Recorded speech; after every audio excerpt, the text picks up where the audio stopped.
नंदिनी एक गरीब परिवार की लड़की थी, इसलिए उसके पास दहेज में ले जाने को ज्यादा कुछ नहीं था।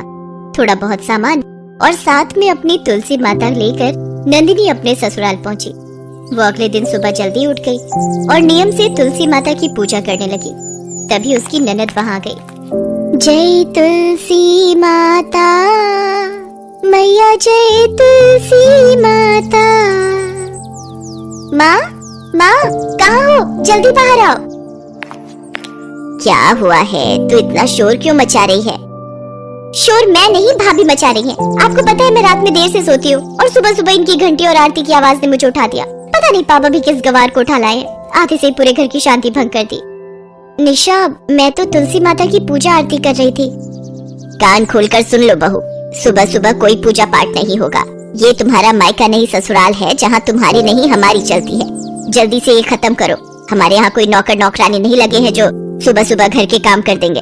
घर के सारे काम तुम्हें ही करने हैं। जी माँ जी। अरे बिमला, बहू की शादी को अभी एक ही दिन हुआ है और तुम उससे काम करवाना शुरू हो गई। ये बात ठीक नहीं है। देखो जी, तुम्हारे कहने पर हम गरीब घर की लड़की को अपनी बहू बनाकर ले आए हैं, पर अब तुम्हारे हिसाब से सब कुछ नहीं चलेगा। माँ, मैंने तुमसे पहले ही कहा था अंजलि को इस घर की बहू बना लो।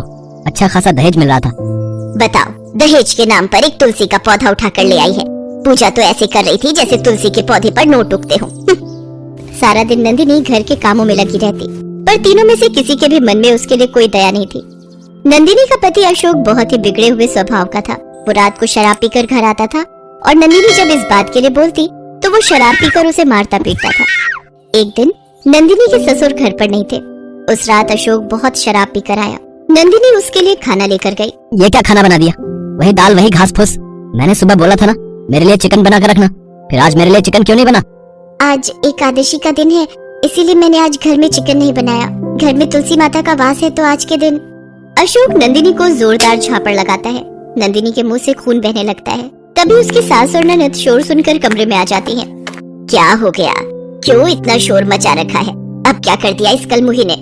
माँ, क्या उठा लाए हो? मैं इसके साथ एक सेकंड में नहीं रह सकता। मेरा आज चिकन खाने का मन था और ये आज कह रही है कि एकादशी का दिन है। पता नहीं कौन कौन से पाखंड करती है। कभी एकादशी, कभी अमावस्या, कभी तुलसी पूजा। कुछ ना कुछ इसका चलता ही रहता है। माँ, या तो अब इस घर में ये रहेगी या इस घर में मैं रहूंगा। माँ, कुछ तो आपको अब करना ही पड़ेगा। इसकी वजह से आज भैया घर छोड़कर जा रहे हैं। देख बेटा अशोक, तेरे पापा घर पर नहीं है। कल वो आ जाएंगे, उसके बाद हम इसका कोई ना कोई फैसला करते हैं। ज्यादा होगा तो हम तुझे इससे तलाक दिलवा देंगे। उस रात नंदिनी तुलसी माता के पौधे के पास ही बैठी रोती रही। अगले दिन जब नंदिनी के ससुर को सारी बात पता चली तो वो गुस्से में आ गए। कान खोल कर सुन लो तुम सब। मैं नंदिनी को अपनी बहू बना कर लाया था। नंदिनी इस घर से कहीं नहीं जाएगी और अशोक, तू इसे तलाक नहीं देगा। सुन ले, अगर तूने ऐसा किया तो मैं तुझे अपनी जायदाद से अलग कर दूंगा और सारी जायदाद अपनी बहू नंदिनी के नाम कर दूंगा। देख लिया ना, देख लिया ना। न जाने इसने पापा को क्या घोल कर पिला दिया है कि पापा मेरे से ज्यादा इसे वैल्यू दे रहे। मैं ये घर छोड़कर जा रहा हूँ। मैं इस घर में एक पल भी नहीं रहूंगा। अरे सुन तो अशोक, रुक, मेरी बात तो सुन। माँ, मुझे रोकने की कोशिश मत करो। मेरी अंजलि से बात हो गई है। अंजलि ने मुझे कहा है कि मैं उसके साथ जाकर रह सकता हूँ। अगर तू मेरी बात मानेगा तो जैसा तू चाहता है वैसा ही होगा।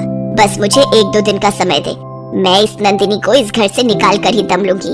और एक दिन नंदिनी की सास ने मौका ढूंढ ही लिया। बस अब इस कटोरी वाली खीर में ये गई जहर की बूंदें। अब ये प्रसाद नंदिनी को देकर कहूंगी, ये तुलसी माता का प्रसाद है, इसे भोग लगाकर खा लो। और खाते ही उसका काम तमाम। बढ़िया ही तुलसी माता की भक्त। नंदिनी बहू, ओ नंदिनी बहू। जी माँ जी, आपने बुलाया? हमारे घर में इतने दिनों से सब कुछ ठीक नहीं चल रहा था। शायद मेरे भी तुम्हारे साथ पूजा करने से घर में सुख शांति आ जाए और तुम्हारे और अशोक के रिश्ते में और मजबूती आए। ये लो खीर का प्रसाद, तुलसी माता को भोग लगाकर तुम खा लो। मैंने और सबके लिए भी बनाया है ये पूरी खीर। तुम ही खाना, ठीक है? और बताना कैसी बनी है। जी माँ जी। अपनी सास का इतना प्यार देखकर नंदिनी की खुशी का ठिकाना नहीं था। वो पूजा आरती करके तुलसी माता को खीर का भोग लगाती है। जैसे ही नंदिनी खीर का प्रसाद खाने लगती है तभी उसकी ननद निशा आ जाती है और उसके हाथ से खीर की कटोरी छीन लेती है। अरे वाह खीर, तुम तो बड़ी चालाक हो भाभी। सारी की सारी खीर खुद ही खा जाना चाहती थी। लाओ ये खीर मुझे दो, ये खीर मैं खाऊंगी। निशा खीर के 2 चम्मच खा चुकी थी। तभी बिमला की नजर निशा पर पड़ जाती है और वो चीख पड़ती है, निशा ये खीर मत खा, इसमें जहर मिला हुआ है। अब अपनी सास की बात सुनकर नंदिनी के होश उड़ जाते हैं, पर तब तक बहुत देर हो चुकी थी। निशा जहर वाली खीर खा चुकी थी। निशा चक्कर खाकर बेहोश हो जाती है। बिमला चीखें मारकर रोने लगती है। इतनी देर में अशोक और नंदिनी के ससुर भी आ जाते हैं। अरे बिमला, तुम अपनी बहू को मारने चली थी, तुम्हें जरा से भी शर्म नहीं आई। और देखो क्या हुआ, तुम्हें करने का फल मिल गया। आज तुम्हारी अपनी बेटी की जान संकट में है। हे भगवान, अगर मेरी बेटी को कुछ हो गया तो मैं तुम्हें कभी माफ नहीं करूंगा। बिमला, अशोक जल्दी से डॉक्टर को बुला कर ला।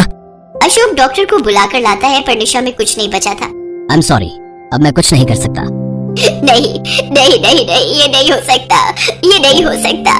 मेरे किए की सजा मेरी बेटी को नहीं मिलेगी।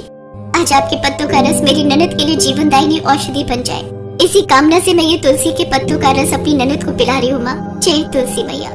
नंदिनी तुलसी के पौधे से कुछ पत्ते तोड़कर उनका रस निकालकर नंदिनी को पिलाती है, और तुलसी पत्तों का रस पीते ही नंदिनी को होश आ जाता है।